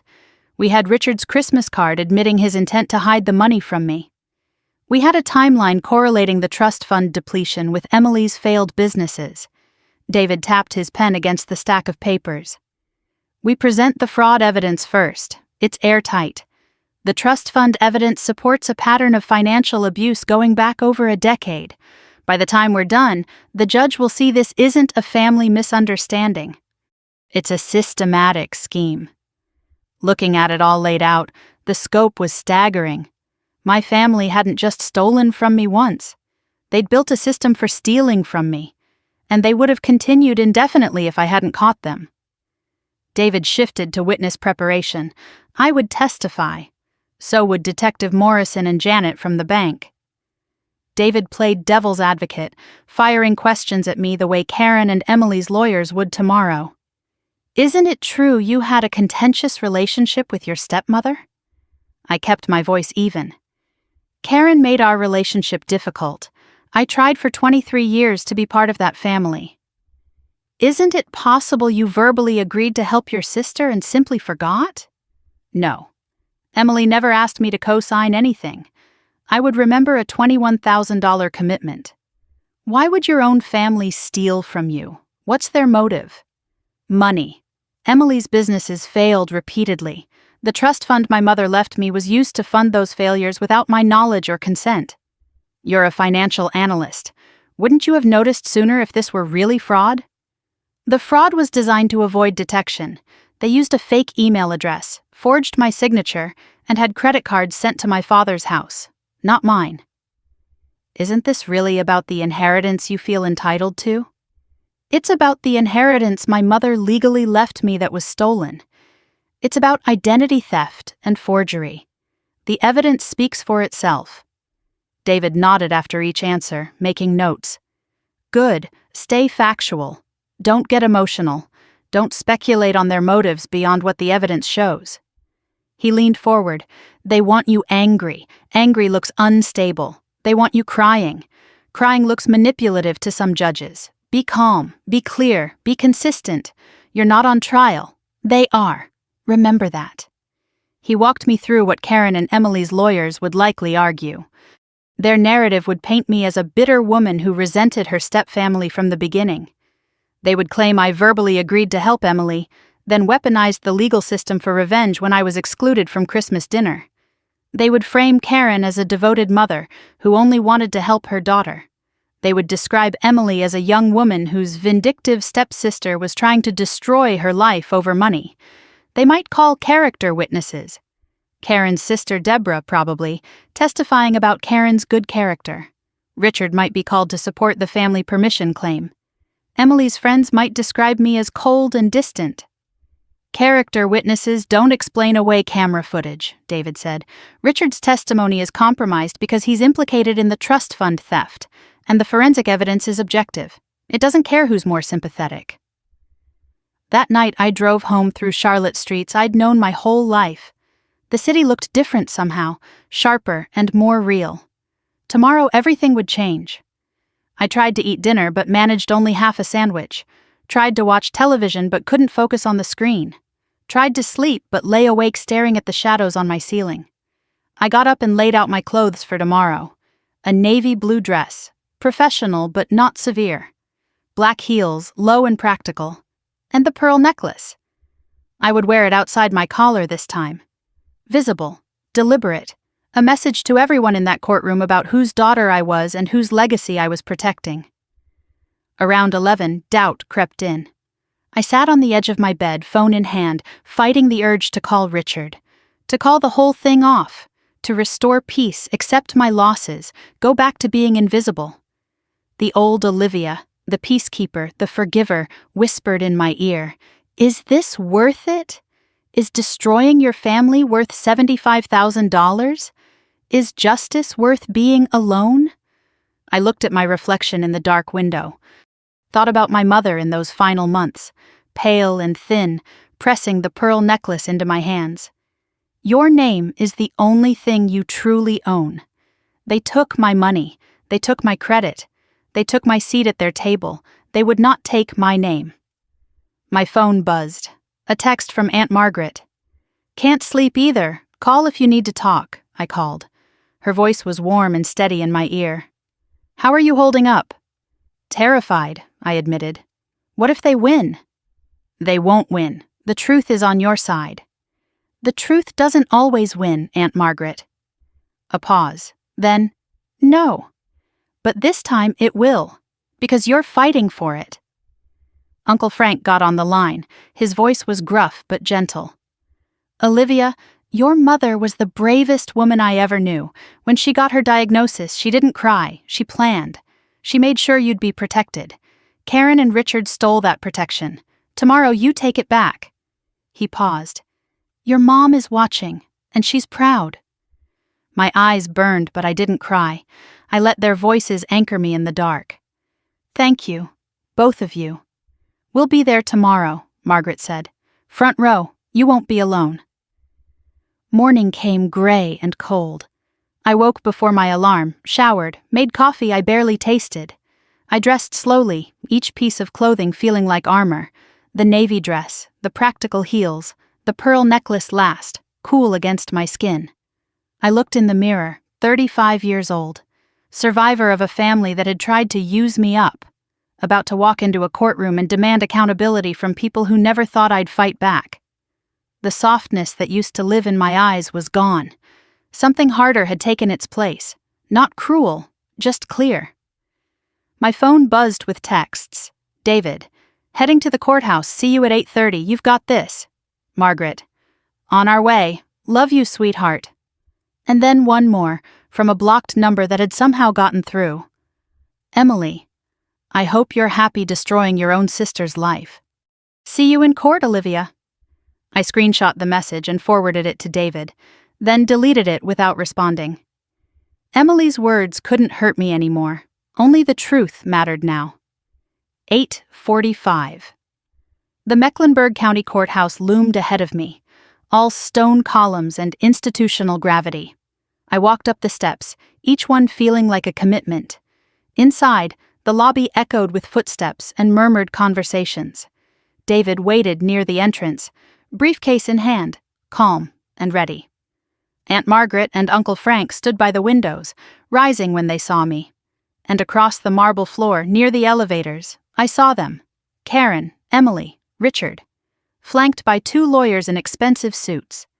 Karen was already dabbing her eyes with a tissue, the performance beginning before the courtroom doors even opened. Emily stared at me with undisguised hatred. Richard wouldn't meet my eyes. For a moment, our gazes locked. Emily and me, half-sisters, former family, now adversaries in a court of law. Emily mouthed 2 words at me, slow and deliberate. "You'll lose." I didn't flinch, didn't look away, mouthed back, "Watch me." Then I turned, walked toward David, and entered the courtroom. The heavy doors swung shut behind me with a sound like finality. No turning back now. The truth was about to have its day. Courtroom 4B smelled like old paper and floor polish. High ceilings arched overhead, wood paneling lined the walls, and an American flag stood beside the judge's empty bench. The room had the weight of a place where lives changed, where truth was supposed to matter more than performance. I sat at the prosecution table with David Chen and the Assistant District Attorney Maria Santos. My folder of evidence was organized in front of me, though I'd memorized every page. Across the aisle, Karen and Emily sat with their lawyers, 2 men in expensive suits who looked like they'd never lost a case they were paid enough to win. The gallery behind us was divided like a wedding. Front row on our side, Aunt Margaret and Uncle Frank, their faces set with determination. Front row on their side, Karen's sister Deborah, 2 of Emily's friends, tissues already clutched in manicured hands, and Richard, sitting alone in the 3rd row, looking like he wanted the floor to swallow him whole. I felt Karen's eyes on me but refused to look. Instead, I focused on the empty judge's bench and touched the pearl necklace at my throat, my mother's strength close to my heart. The bailiff's voice cut through the murmured conversations. "All rise. The Honorable Judge Patricia Wells presiding." Everyone stood. A door opened behind the bench, and the judge entered. She was gray-haired with sharp eyes and an expression that suggested she had no patience for nonsense. She took her seat, and the room exhaled as we sat back down. Judge Wells reviewed the case file briefly, then looked up. "This is the preliminary hearing in the matter of the state versus Karen Elaine Harper and Emily Rose Harper. Charges include forgery, identity theft, and obtaining property by false pretenses." Her gaze swept the room. "Prosecution, your opening statement." Maria Santos stood, young and sharp and precise. "Your Honor, the evidence will show a coordinated scheme spanning over 2 years. The defendants exploited the victim's trust and her identity to obtain nearly $30,000 in fraudulent loans and credit. We have bank security footage, forensic handwriting analysis, digital evidence tracing the fraud to the defendant's devices, and documentary proof of forgery. This was not a family misunderstanding. This was theft, planned and executed with deliberate intent." The defense attorney, Victor Hale, rose next. Silver hair, smooth voice, the polished confidence of a man who got paid by the hour. "Your Honor, this case is a tragic example of family conflict blown out of proportion. My clients maintain that Miss Harper verbally authorized the financial arrangements in question. What we have here is a miscommunication between family members, now weaponized by a bitter stepsister seeking revenge for perceived slights. The prosecution's evidence is circumstantial and open to interpretation." I watched Judge Wells as Hale spoke. When he said miscommunication, her eyebrow rose almost imperceptibly. A small thing. But I noticed it, and I hoped it meant something. The prosecution called Detective Morrison to the stand first. He was sworn in and took his seat with the calm of a man who had testified hundreds of times. Maria Santos walked him through the investigation methodically, each piece of evidence building on the last. The bank security footage played on a monitor mounted on the wall. Karen entering the Pineville branch, approaching the counter, sliding documents across with a smile. This video shows Mrs. Karen Harper submitting a loan application listing Miss Olivia Harper as co-signer, Morrison explained. She told the bank employee she was helping her stepdaughter with paperwork. The forensic evidence came next. The forensic examiner concluded with high confidence that the signature on the loan application is not consistent with Miss Olivia Harper's authentic signature. In other words, it's a forgery. Then the digital trail. IP address records displayed on screen, showing the fraudulent email account and credit card applications traced to a laptop registered to Emily Harper. Phone records proving Emily had answered verification calls, impersonating me. The evidence shows a coordinated effort over approximately 2 years, Morrison concluded, multiple people working together with deliberate intent. Victor Hale approached for cross-examination, trying to poke holes. Isn't it possible someone else used Miss Emily's laptop without her knowledge? Morrison's expression didn't change. Possible, but the timing, location, and pattern all point to the same user across multiple incidents over 2 years. Hale tried again. Could the signature analysis be wrong? The examiner has testified in over 200 cases. His methodology is peer-reviewed and court-accepted. Hale retreated, having gained nothing. I allowed myself a small breath of relief. The defense called Karen to the stand next. She walked slowly, dabbing her eyes, the picture of wounded innocence. Her testimony was soft-spoken and tearful. I was only trying to help my daughter. Emily was struggling financially. I went to the bank to help with paperwork. I thought Olivia had agreed. She looked at me with watery eyes. I would never do anything to hurt Olivia. She's family. I don't understand why she's doing this to us. Maria Santos approached for cross-examination, calm but relentless. Mrs. Harper, you testified that you believed Miss Olivia Harper had agreed to co-sign the loan. Did she sign the application in your presence? Karen hesitated. No, but did you witness her signature at any time? Emily said she had spoken to her. So you submitted a loan application with someone else's signature without ever seeing them sign it? Karen's composure cracked slightly. It was a family arrangement. And yet Miss Harper's signature on that application is forensically proven to be a forgery. Can you explain that? Silence.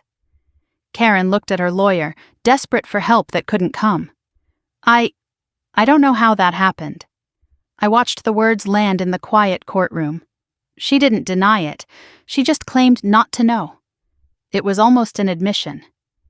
Emily took the stand next, called by her own defense. Unlike Karen's tearful performance, Emily was rigid with defiance. I needed money for my business. My mom said she would help arrange a loan.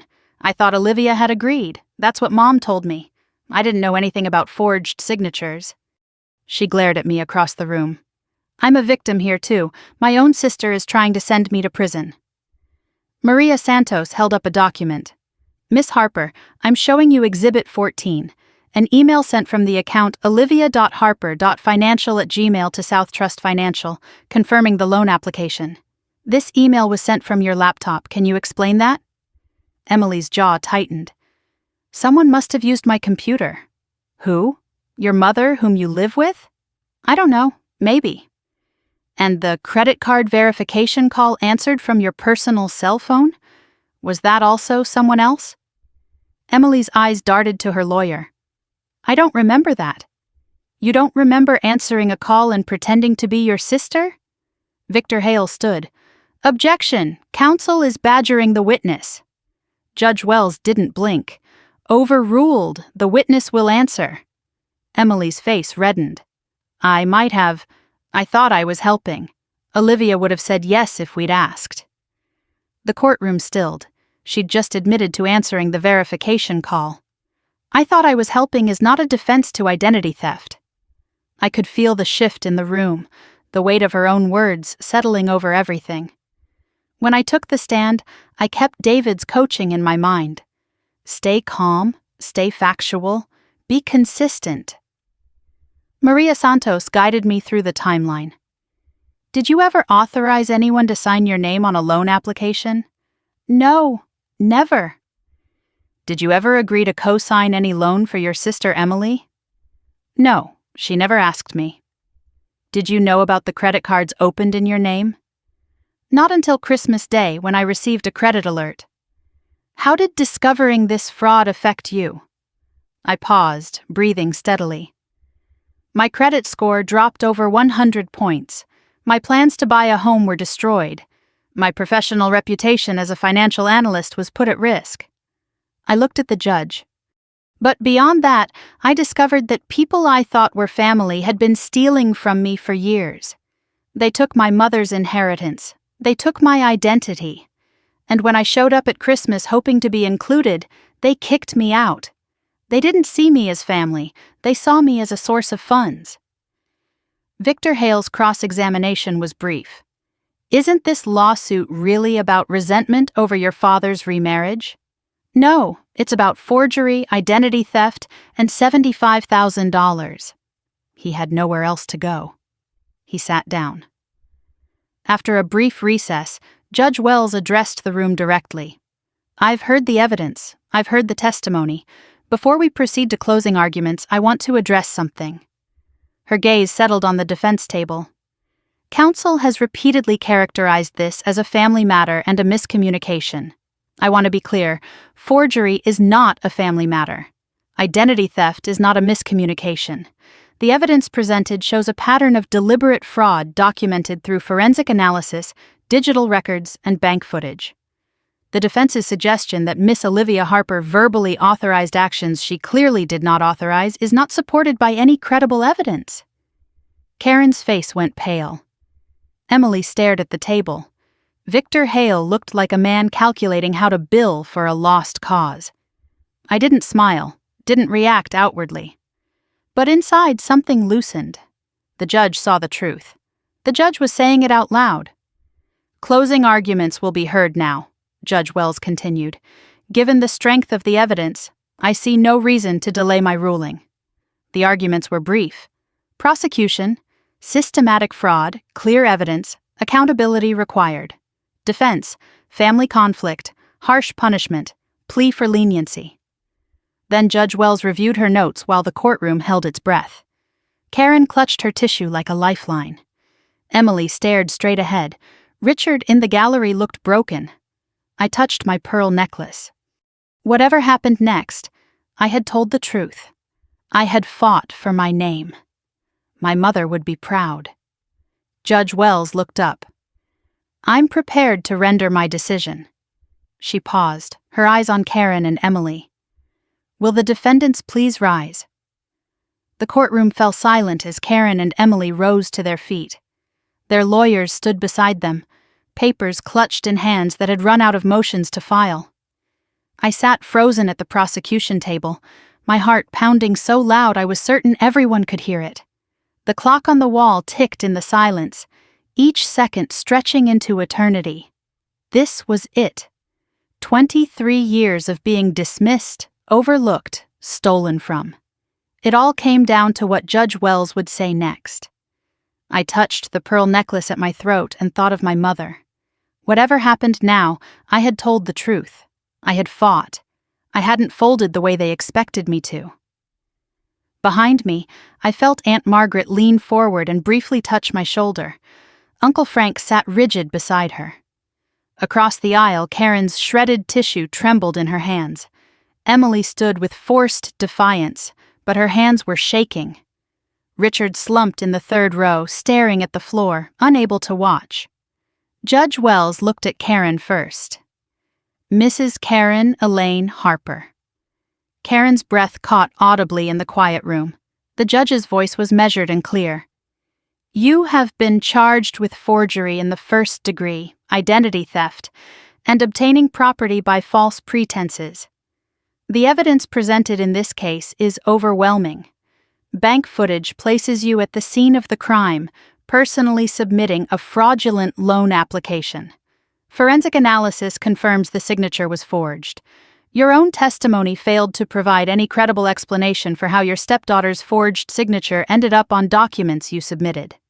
She paused. You exploited your stepdaughter's trust and her identity for financial gain. You did so deliberately over an extended period with no apparent remorse. The judge straightened the papers before her. On the charge of forgery, guilty. On the charge of identity theft, guilty. On the charge of obtaining property by false pretenses, guilty. Karen swayed slightly. Her lawyer steadied her arm. The tissue in her hand fell to the floor unnoticed. You are hereby sentenced to 18 months of supervised probation, Judge Wells continued. You are prohibited from accessing, managing, or having any authority over any financial accounts belonging to any person other than yourself. You are ordered to complete a certified financial crimes awareness program. Any violation of these terms will result in immediate incarceration. Additionally, you are jointly and severally liable for full restitution to the victim. Karen opened her mouth as if to speak, but her lawyer grabbed her arm, warning her to stay silent. Tears streamed down her face, real ones this time, not the performance she'd been giving all morning. She looked toward Richard in the gallery, desperate for something, support or comfort or absolution. He didn't look back. He sat with his head bowed, unable or unwilling to meet her eyes. Judge Wells turned to Emily. Miss Emily Rose Harper. Emily lifted her chin, still trying to project defiance, but her eyes betrayed her fear. You have been charged with identity theft, fraud, and obtaining property by false pretenses. The digital evidence against you is irrefutable. The fraudulent email account was created on your laptop. Credit card applications were submitted from your device. You personally answered verification calls, impersonating your sister. The judge's voice hardened slightly. Your testimony that you thought you were helping is not a defense. It is a confession. You knowingly participated in a scheme to defraud your own sister. On the charge of identity theft, guilty. On the charge of fraud, guilty. On the charge of obtaining property by false pretenses, guilty. Emily's defiance crumbled. Her face went white, and for a moment I thought she might collapse. Her lawyer put a hand on her elbow to steady her. You are hereby sentenced to 18 months of supervised probation. You will complete 200 hours of community service. You are ordered to pay full restitution in the amount of $29,500, representing the total of the fraudulent loan and credit card balances. Failure to comply with restitution payments will result in wage garnishment and potential incarceration. Judge Wells paused, letting the weight of her next words settle. You will carry a felony conviction on your record. Emily turned and looked at me then, not with hatred this time, with something rawer, the shock of someone who never truly believed consequences would come. Her mouth moved, but no sound emerged. Then she looked down, shoulders shaking with silent sobs. Judge Wells removed her reading glasses and addressed the entire room. Before I conclude, I want to address something that has been raised repeatedly in this courtroom. Defense counsel characterized these crimes as a family matter, a miscommunication, a misunderstanding. She paused, her gaze sweeping across both tables. Let me be absolutely clear. This court does not recognize family as a license to commit crimes. A family relationship does not grant permission to forge signatures. It does not authorize identity theft. It does not excuse fraud. Her voice carried the weight of decades on the bench. If anything, crimes committed by family members are more egregious, because they exploit the very trust that family is supposed to represent. You took advantage of someone who should have been able to trust you. You stole not just money, but her credit, her identity, and her sense of safety within her own family. The fact that you are related to the victim makes this worse, not better. She looked directly at me. Miss Olivia Harper showed tremendous courage in bringing this matter forward. Many victims of family fraud stay silent out of shame or misplaced loyalty. She chose truth over silence. This court honors that choice. Her expression softened almost imperceptibly. Your name has been cleared, your record has been protected, justice has been served. The bailiff called the room to rise as Judge Wells exited. The moment she was gone, the tension broke like a wave. Karen collapsed into her chair, sobbing. Emily stood frozen, staring at nothing. Victor Hale was already talking in low tones about appeals, his voice urgent and calculating. Karen's sister Deborah rushed forward from the gallery, shooting a venomous look in my direction that I barely registered. Aunt Margaret wrapped me in a fierce hug before I could fully process what had happened. "You did it, sweetheart. You did it." Uncle Frank's eyes were wet when he put his hand on my shoulder. "Your mother would be so proud." David Chen shook my hand, professional but warm. "This was justice," he said. "Real justice. It doesn't happen as often as it should." I felt strangely hollow, not triumphant, not vengeful, just finished, like setting down a weight I'd carried so long I'd forgotten what my shoulders felt like without it. I looked for Richard in the gallery. He was already gone, slipped out during the judge's final statement. He couldn't face me, couldn't face any of it. Outside the courtroom, David pulled me aside in the hallway. His expression was serious, but his eyes were bright, with something like excitement. "Olivia, I need to tell you something. The criminal case is resolved, but there's more." I looked at him, confused.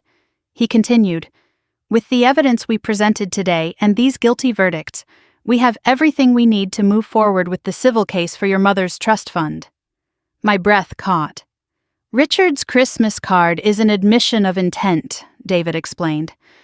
"Uncle Frank's bank records prove the money was withdrawn. Today's convictions establish a pattern of financial abuse spanning over a decade.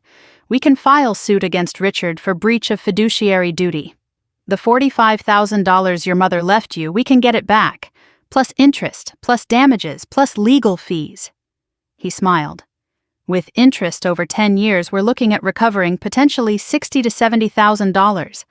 And given the strength of our evidence, I think Richard will settle rather than go through another trial. He can't afford more public exposure." I hadn't let myself hope for this. The fraud case had felt like enough. Clearing my name. Getting restitution from Emily. But my mother's money, the inheritance Catherine had meant for me to have, it might actually come back. "File it," I said. "File everything." I walked out of the courthouse with Margaret and Frank into the cool March afternoon. The sun was bright, the air fresh, and I felt lighter than I had in months.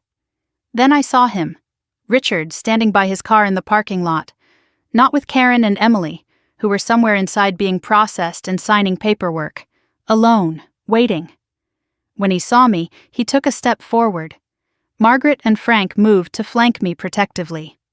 "Olivia." His voice was hoarse, barely above a whisper. I stopped, waiting. "I hope you're satisfied," he said. "You've destroyed everything." I looked at this man who was supposed to have been my father, this broken man who had chosen the wrong family over and over, who had let Karen poison everything, who had stolen my mother's last gift to me. "No, Dad," I said. "You destroyed everything, 23 years ago when you chose them over me. I just finally stopped letting you get away with it." Something crumbled in his expression, not anger, something deeper. Recognition, maybe, or grief for the relationship we might have had if he'd made different choices. He opened his mouth, closed it, then turned and walked to his car without another word. I watched him go and felt the death of a hope I hadn't known I was still holding. The hope that someday he would choose me. That door was closed now. Forever. Margaret took my arm gently. "Come on, sweetheart. Let's get you home." Frank walked on my other side as we headed toward Margaret's car. I took one last look at the courthouse, the place where my name had been cleared, where the truth had finally had its day, where justice, imperfect and painful and real, had been served. It wasn't happiness I felt, not exactly. It was something quieter, deeper, peace. The peace of no longer pretending. The peace of standing in truth, even when it cost everything. Margaret asked what I wanted to do now. I thought about it for a moment. I want to go somewhere quiet, and I want to not think about any of them for one whole day. She smiled. I know just the place. As we drove away, I touched my pearl necklace and thought about the trust fund case still to come. The restitution payments Emily would struggle to make. The probation Karen would have to endure. The life I would have to rebuild from the rubble of a family that never truly was. But for now, there was only one thought. The hardest part was over. What came next was just living, and for the first time in 35 years, I got to decide what that looked like. 3 months later, I stood in my empty apartment surrounded by cardboard boxes. June sunlight poured through the windows, warm and golden, illuminating walls stripped bare of everything that had made this place home. But I wasn't sad. I was moving. Tomorrow I would close on a townhouse of my own, a place I had dreamed of buying before my credit was destroyed. Now that dream was real again. Credit restored, record cleared, down payment secured, a home earned and protected, built on a foundation of truth. I made coffee and stood by the window one last time, looking out at the parking lot where I had sat in my car on Christmas morning, staring at a credit alert that changed everything. That woman felt like a stranger now. She had been standing on her father's porch, gift in hand, still hoping to be let in. This woman built her own doors and decided who got to walk through them. The letter from David Chen's office sat open on my kitchen table. The trust fund case was settled. Richard hadn't fought it. He couldn't afford to financially or emotionally. He signed the settlement agreement 2 weeks ago, and just like that, 23 years of theft came to an end. Total recovery, $62,000. The original $45,000 my mother left me, plus interest, minus legal fees. A check that represented my mother's love, finally delivered.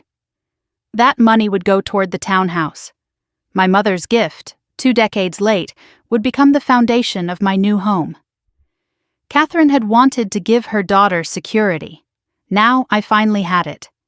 Richard had enclosed a letter with the settlement paperwork. I almost threw it away without reading it. But curiosity won, the same curiosity that had led me to check that credit alert on Christmas morning. His handwriting was shakier than I remembered. Olivia, I don't expect forgiveness. I don't deserve it.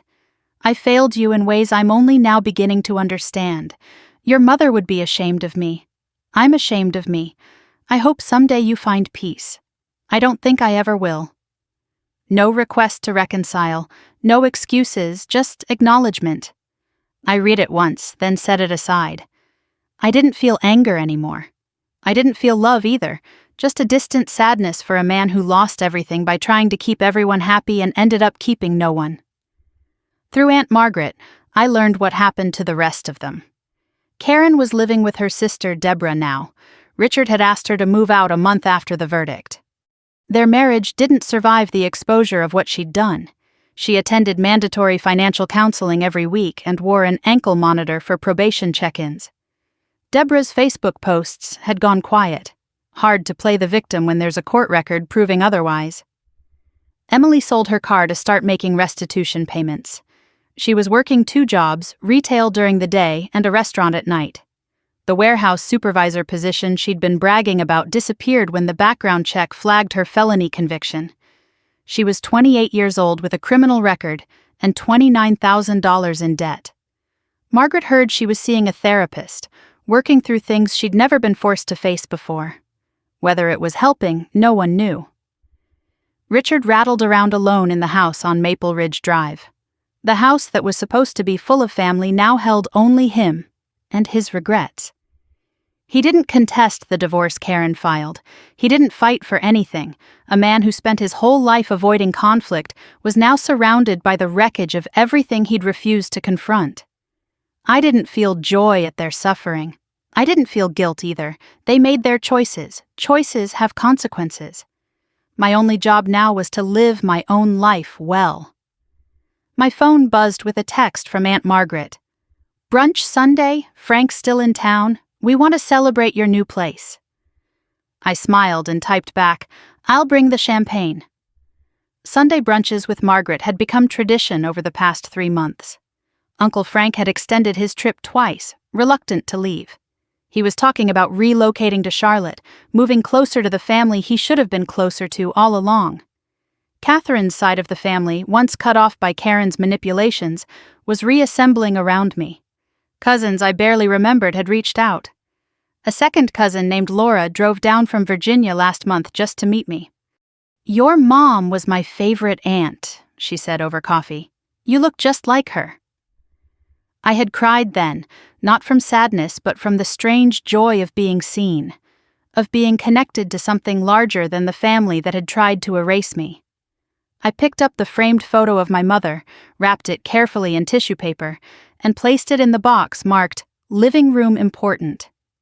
She smiled up at me from behind the glass, young and healthy, before the diagnosis, before everything changed. I touched the pearl necklace at my throat, the one I wore every day now. It wasn't armor anymore. It was identity, a reminder of where I came from and who I belonged to. "I did it, Mom," I whispered to her photograph. "I protected our name. I hope you're proud." The room was silent, but I felt something. Warmth, presence, peace. The next morning I stood in the doorway of my new townhouse, keys in hand, sunlight streaming through windows onto empty hardwood floors. 2 bedrooms, a small office, a kitchen with good light, a backyard just big enough for a garden. My mother had loved gardens. Maybe I would learn to grow things too. The first thing I unpacked was a small framed print I had bought the week before. I hung it in the living room where I would see it every day. "Home is where you tell the truth and are still wanted." That felt right. That felt like everything I had fought for.